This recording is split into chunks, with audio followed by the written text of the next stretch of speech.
Shalom. Ya, saya percaya pagi hari ini kita dalam keadaan sehat. Kita bersuka cita karena pemeliharaan Tuhan buat setiap kita.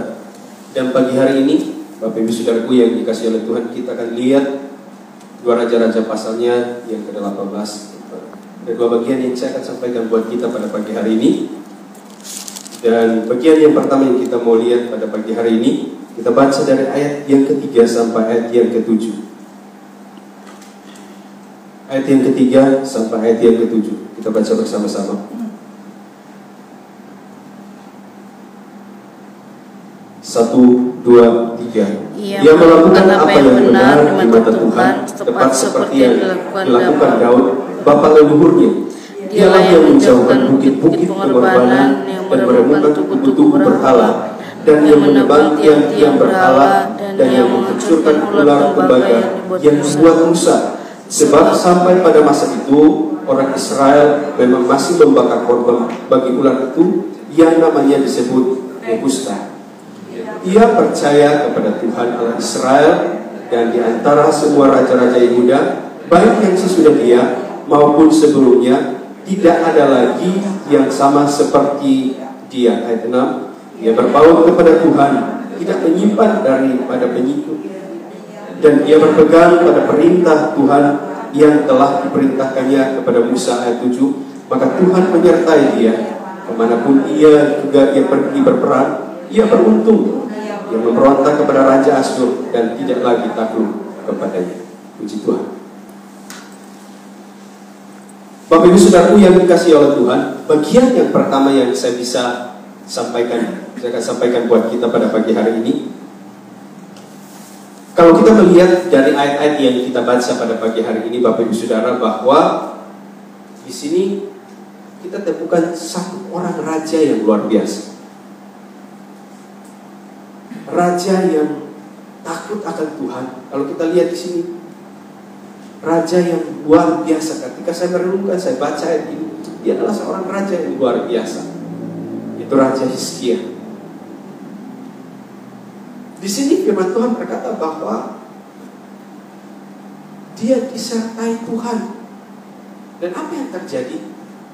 Ketika dia berperang, kemanapun ia pergi, ia selalu beruntung.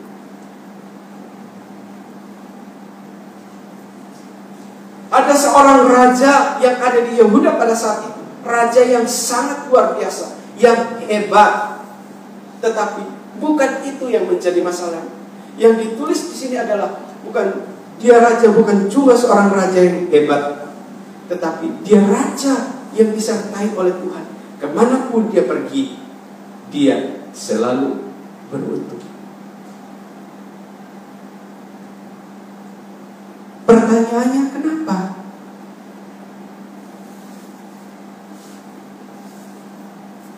Tentunya ada hal-hal yang bisa membedakan dia dengan raja-raja sebelumnya, raja-raja sesudahnya. Karena ayat ini berkata bahwa selain dia, sebelum dia, dan sesudah, tidak ada yang seperti dia. Berarti begitu hebat penyertaan Tuhan buat Raja Hizkia. Oleh karena itu pagi hari ini kita mau belajar dari pribadi seorang raja yang disertai oleh Tuhan. Bukankah setiap kita yang ada di tempat ini, kita juga butuh penyertaan Tuhan? Hari-hari yang sulit, hari-hari yang suka, kita juga butuh penyertaan Tuhan. Oleh karena itu, belajar dari Hizkia. Apa yang Hizkia lakukan?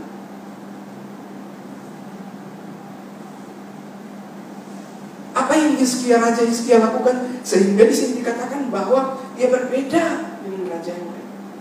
Bahkan kemanapun dia berperang, dia selalu berhasil, dia selalu menang, dia selalu beruntung. Doa saya buat kita pada pagi hari ini, masalah tetap ada, kita hadapi. Tapi doa saya, apapun masalahmu, kita tetap menang menghadapi masalah. Amin. Untuk itu mari kita lihat Seorang pribadi yang disertai oleh Tuhan. Kenapa dia disertai oleh Tuhan? Itu yang saya mau sampaikan buat kita pada pagi hari. Ternyata saya temukan dua hal. Kenapa Raja Hizkia disertai oleh Tuhan? Dan apapun, dimanapun dia berperang, dia selalu beruntung. Hal yang pertama yang kita bisa lihat pada pagi hari ini, yaitu ayat yang ketiga. Coba kita baca ayat ini bersama-sama. Ayat yang ketiga sampai ayat yang kelima. Coba kita perhatikan ayat ini. Kita baca ayat ini bersama. Masih ada waktu. Ayat yang ketiga sampai ayat yang kelima. 1, 2, 3. Ia melakukan apa yang benar di mata Tuhan, tepat seperti yang dilakukan Daud, bapak leluhurnya. Dialah yang menjauhkan bukit-bukit pengorbanan, yang meremukan tugu-tugu berhala, dan yang menghancurkan ulang tembaga yang dibuat Musa. Sebab sampai pada masa itu orang Israel memang masih membakar korban bagi ular itu yang namanya disebut buskan. Ayat 5, ia percaya kepada Tuhan Allah Israel, dan di antara semua raja-raja Yuda, baik yang sesudah dia maupun yang sebelumnya, tidak ada lagi yang sama seperti dia. Apa yang kita bisa temukan dari ayat ini?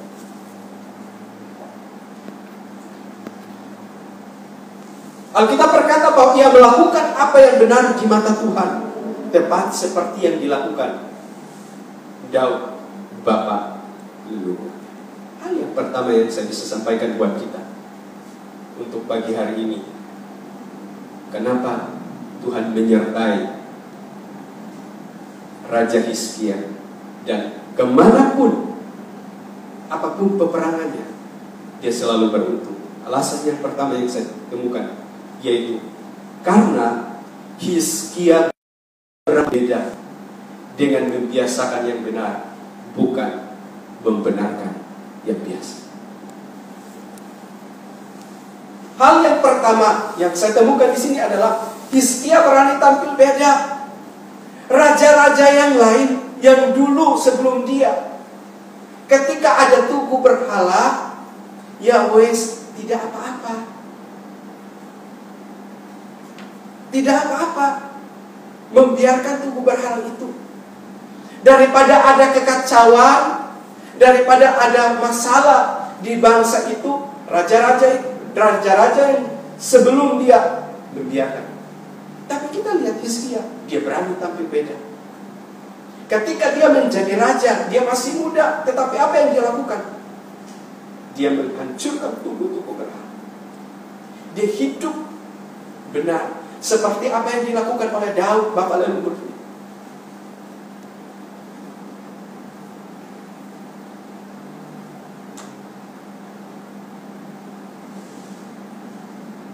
Inilah yang Tuhan ingatkan buat setiap kita, bahwa kalau kita mau supaya pembelaan Tuhan itu tertuju kepada saya dan Bapak Ibu Saudara, kalau setiap kita yang ada di tempat ini kita mau supaya pembelaan Tuhan itu tertuju kepada setiap kita, berani untuk hidup tampil beda.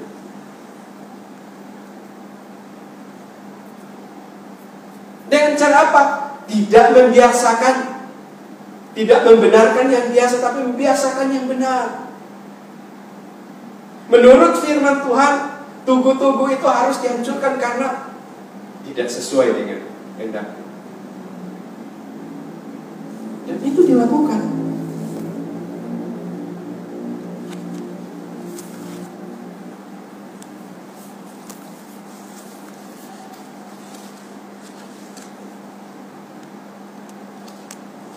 Kalau kita suka marah-marah tanpa jelas, tanpa tujuan yang jelas, bukankah seringkali kita membenarkan? Itu kan biasa kan? Tapi seringkali kita membenarkan itu.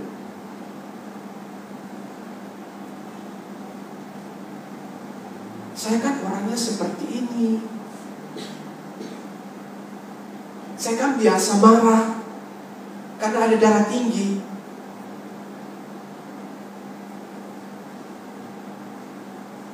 Kita suka membenarkan yang biasa, bukan membiasakan yang benar.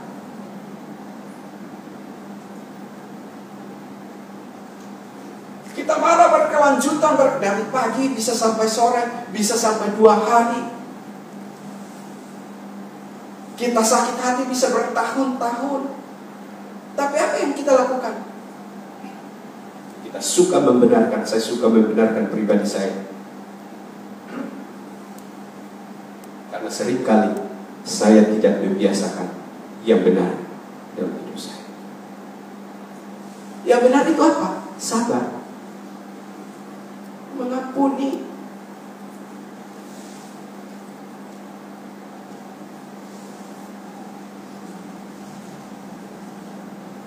Hari-hari yang sulit ini, keadaan situasi yang sukar ini, kita harus berani tampil beda. Amen.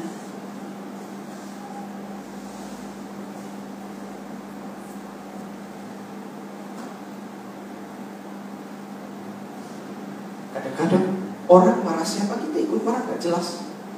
Nanti kalau mereka baikan, kita masih tetap marah. Kan biasanya.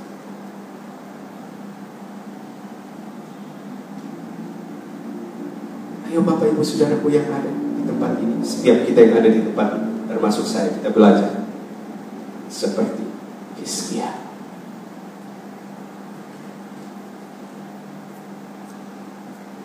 Kita berkata, tidak ada raja yang seperti dia lagi, sebelum dan sesudahnya. Coba bayangkan, Hizkia begitu, luar biasa raja begitu. Kenapa? Karena dia belajar untuk membiasakan yang benar.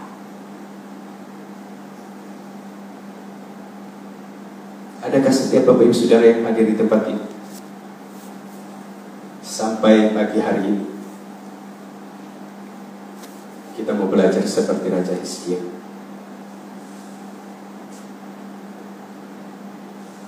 Tidak membenarkan yang biasa, amarah, sakit hati, kedengkian, suka bohongnya kita, suka gosip, apa segalanya. Kita suka membenarkan itu. Kenapa? Karena kita membiasakan. Tapi hari ini kita belajar kenapa Raja Hizkia disertai oleh Tuhan, dan apapun yang dilakukan selalu beruntung. Karena dia berani untuk tampil beda, tidak membiasakan. Dia membiasakan yang benar, bukan membenarkan yang biasa.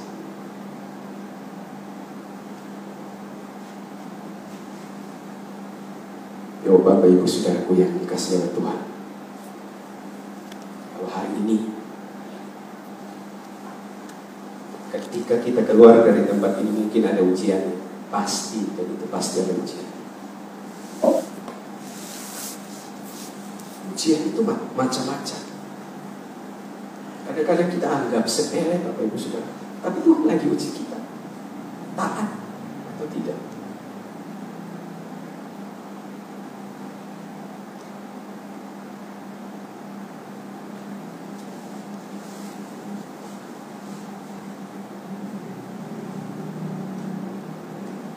Kalau berbicara tentang doa itu hal yang biasa. Tapi kalau kita tidak biasakan untuk berdoa, itu akan sulit. Itu hal yang biasa. Tapi kalau saya mau tanya, pernahkah setiap kita tahu bahwa itu adalah kebenaran yang harus kita lakukan, bersekutu dengan Tuhan? Pernahkah kita gagal untuk kita melakukan itu? Gagal. Saya gagal.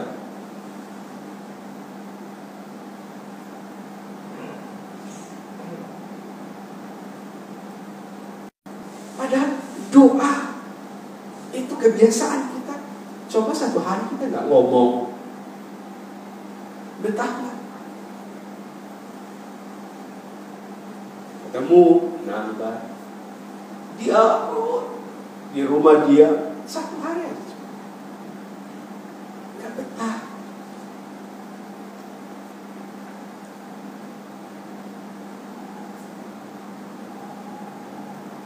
Oleh karena itu, mari kita belajar bahwa kalau hari-hari ini kita butuh penyertaan Tuhan. Seperti Raja Hizkia, hal yang pertama yang harus kita lakukan adalah harus berani tampil beda. Untuk kita membiasakan dengan cara kita membiasakan yang benar, bukan membenarkan yang biasa. Kalau mau emosional, semua orang juga gitu. Apa bedanya kita sama preman? Betul Bapak? Apa bedanya?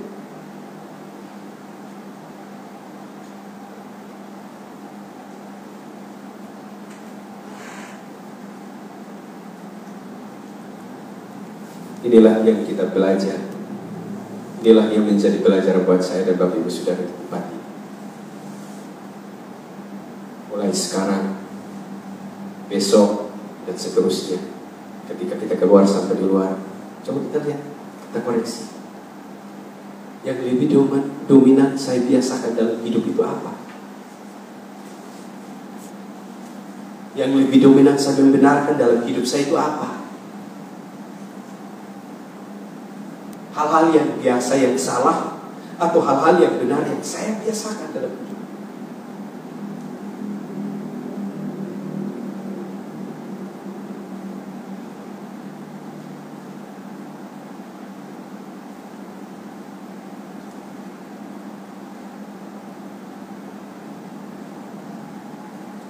Oleh karena itu biar hal yang pertama, bagian yang pertama kita boleh ingat bahwa hidup benar di hadapan Tuhan itu harus kita lakukan. Dan hidup benar itu bukan sesuatu yang mudah. Untuk kita bisa meluruskan perkataan kita, untuk saya bisa meluruskan perkataan saya, itu butuh perjuangan. Untuk kita bisa meluruskan hati kita, pikiran kita, mata kita, itu butuh sebuah perjuangan. Tapi itu harus kita lakukan, kita biasa. Terus berjuang, terus berjuang, terus berjuang. Untuk suami tidak bohong sama istri itu butuh perjuangan. Untuk istri tidak bohong sama suami itu butuh perjuangan. Tapi apa yang harus kita lakukan? Terus berjuang. Terus berjuang. Kita harus berani tampil beda.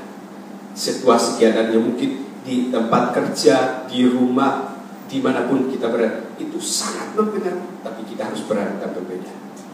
Membiasakan yang benar, bukan membenarkan yang biasa.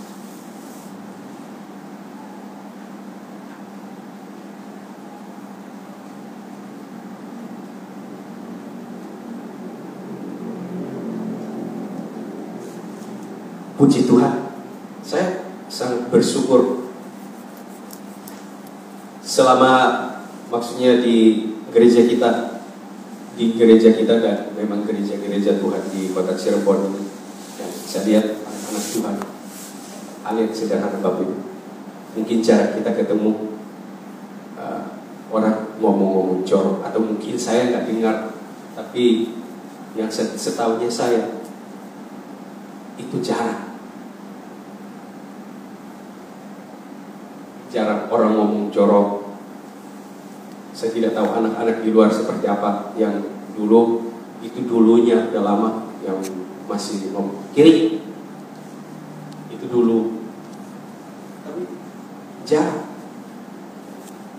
Itu hal yang kecil. Kenapa itu bisa hilang? Karena belajar untuk tampil beda biasa.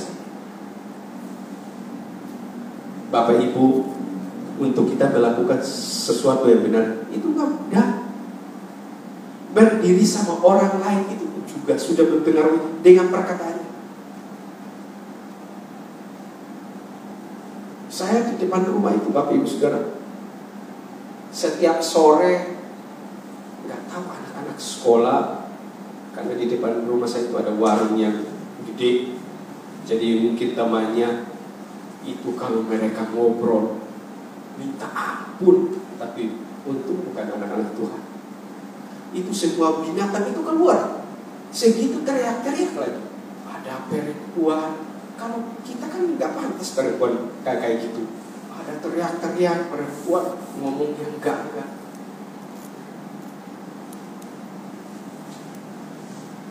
Hal seperti itu kita harus membiasakan. Yang benar itu harus kita biasakan. Pelan-pelan. Yang tadinya kita suka mengeluh, menggerutu, berusaha. Saya berusaha, Bapak Ibu juga berusaha.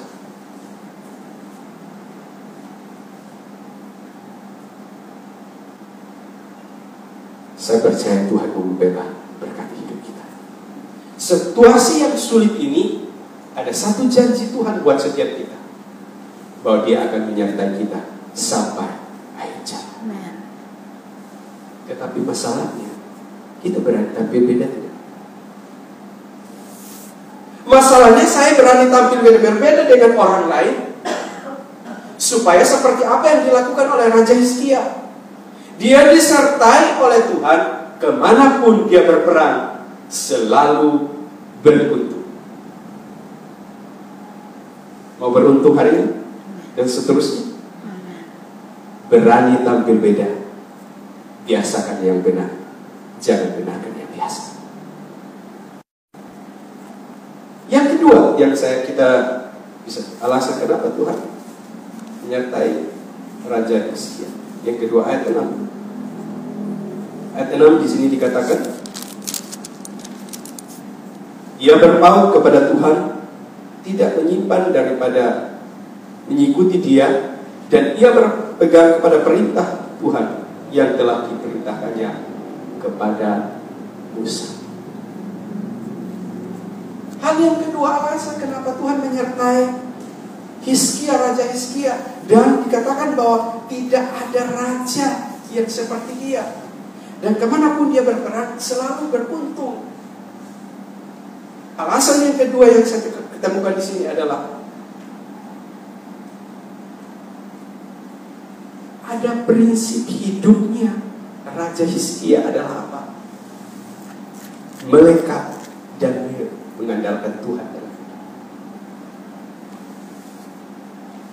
Ternyata ada satu prinsip hidup yang Raja Hizkia miliki dalam hidup, yaitu dia selalu melekat sama Tuhan. Makanya ayat ini berkata bahwa ia berpaut. Kata berpaut itu artinya dengan kata lain melekat.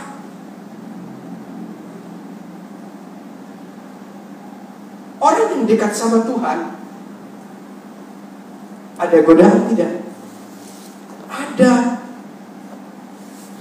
Orang yang melekat sama Tuhan, ada godaan tidak? Ada. Orang yang melekat sama Tuhan, ada masalah tidak? Ada. Tetapi orang yang melekat sama Tuhan, walaupun ada masalah, selalu diluputkan dari masalah. Ketika ada godaan, dia bisa melewati godaan. Kenapa? Karena ada kuasa Tuhan ada dalam hidup.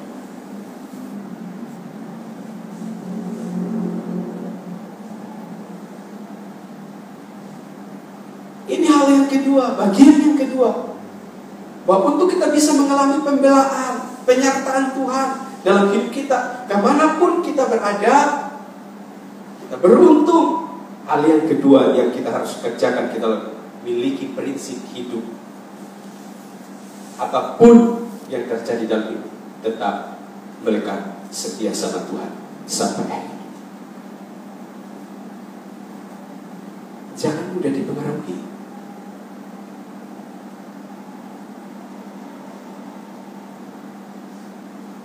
Jangan ragu. Kalau dulu dia menolong kita, hari ini tetap menolong kita, besok juga dan seterusnya tetap akan menolong saudara.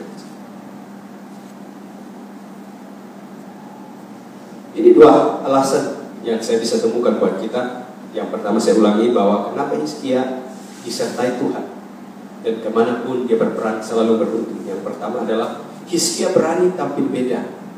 dengan membiasakan yang benar dan tidak membenarkan yang biasa. Yang kedua adalah ayat 6 tadi, bahwa Raja Hizkia mempunyai prinsip hidup, yaitu melekat dan mengandalkan Tuhan dalam hidupnya. Yang bagian yang kedua, yang terakhir yang kita mau lihat pada pagi hari ini, kita lihat ayat 28. Bapak Ibu Saudara, karena waktu tinggal beberapa menit. Bagian yang kedua ayat 28 sampai ayat yang ke-36. Ayat 28 sampai ayat yang ke-36.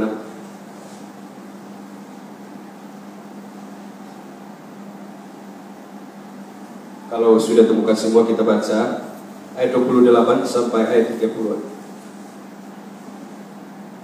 1, 2, 3. Kemudian berdirilah juru minum agung dan berserulah ia dengan suara nyaring dalam bahasa Yuda. Ia berkata, dengarlah perkataan Raja Agung, Raja Asyur. Beginilah kata Raja, janganlah Hizkia memperdayakan kamu, sebab ia tidak sanggup melepaskan kamu dari tanganku. Janganlah Hizkia mengajak kamu berharap kepada Tuhan dengan mengatakan, tentulah Tuhan akan melepaskan kita, dan kota ini tidak akan diserahkan ke dalam tangan Raja Asyur.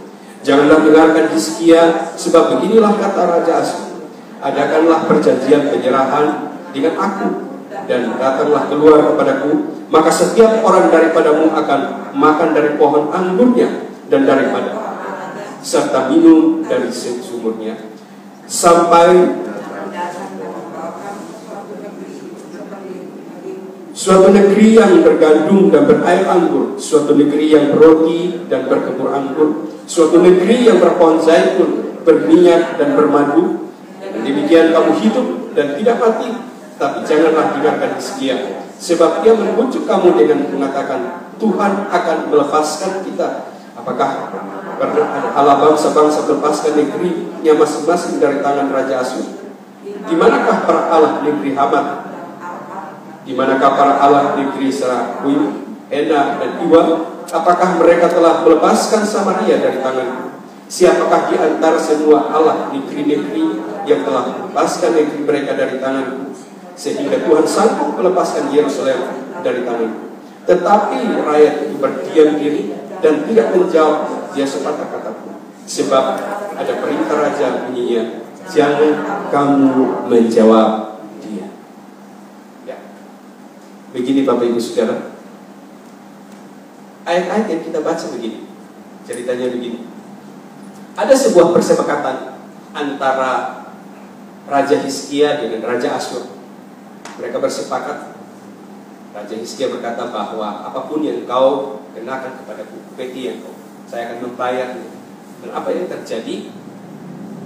Upeti yang diminta oleh Raja Asyur, Hizkia tepati, dan dia memberikan emas.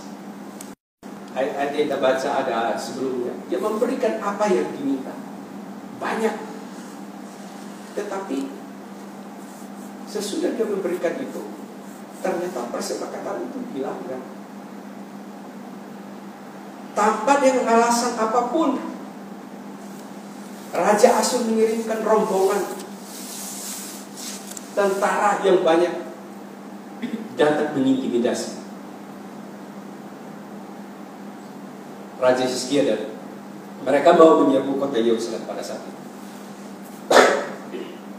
Padahal perjanjian mereka, dia memberikan upeti dengan tujuan kota itu tidak boleh diserang.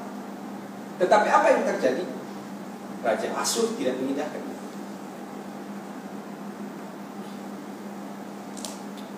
Dia mengirimkan para tentaranya dengan cara apa? Mengintimidasi, menakut-nakuti. Supaya Hizkia menyerah kepada Raja Asyur. Dia mengintimidasi lewat perkataan yang negatif. Makanya ayat-ayat yang kita baca, dia berkata begini, jangan percaya kepada Raja Asyur yang berkata bahwa Tuhan akan menolong kita. Apakah selama ini engkau melihat bahwa ketika Raja Asyur berperang, apakah ada seseorang yang bisa melepaskan tangannya dari Raja Asyur? Tidak ada. Memang kenyataan seperti itu, karena dia raja yang kuat. Dia mulai mempengaruhi dengan perkataan-perkataan yang negatif, mengintimidasi dengan perkataan-perkataan yang negatif. Tujuannya apa? Supaya iman Raja Hizkia dan orang-orang Yehuda pada saat itu lemah. Tidak lagi mengandalkan Tuhan, tidak lagi percaya kepada Tuhan. Itu tujuannya.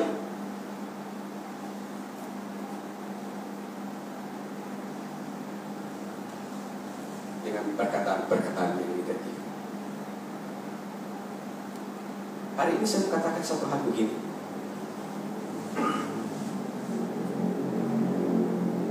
Yang perlu kita ingat pada pagi hari ini Bapak Ibu Saudara, bahwa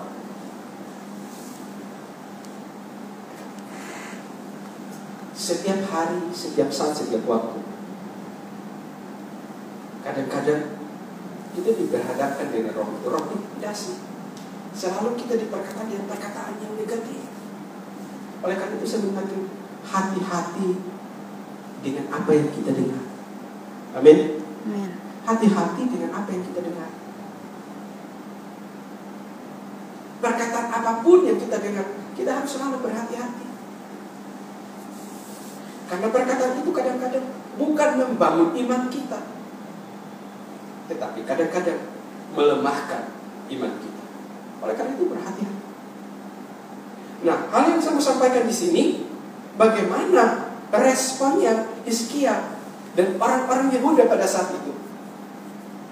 Ayat 36. Kalau kita lihat di sini dikatakan, sama-sama kita baca ayat 36. 1, 2, 3. Tetapi rakyat itu berdiam diri dan tidak menjawab ia sepatah kata pun, sebab ada perintah raja bunyinya, jangan kamu. Apa responnya? Ketika mereka mendengar perkataan-perkataan yang negatif, apa respon mereka? Diam.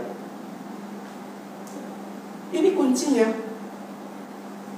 Kadang-kadang masalah kita besar, padahal yang kita hadapi itu masalah kecil, tapi jadi besar. Kenapa? Kita tidak mendengarkan, tapi justru kita membesarkan masalah itu dengan cara apa? Kita tidak diam. Oleh karena itu belajar daripada itu. Ketika dia mendengar itu, dia perintahkan semua orang yang diam, gak usah menjawab satu kata. Karena itu gak penting. Mereka percaya Tuhan pasti sanggup menolong mereka. Sebagai ayat penutup, kita buka Yesaya pasal 30 ayat 15. Sebagai ayat penutup, kita baca bersama-sama. Yesaya pasal 30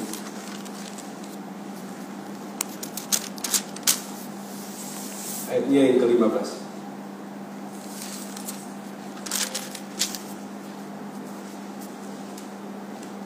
Saya hitung sampai 3, mulai 1, 2, 3. Sebab beginilah firman Tuhan Allah yang Maha Kudus, Allah Israel. Dengan bertobat dan tinggal diam, kamu akan diselamatkan. Dalam tinggal tenang dan percaya terletak kekuatanmu. Tetapi kamu, Tuhan Yesus berkata.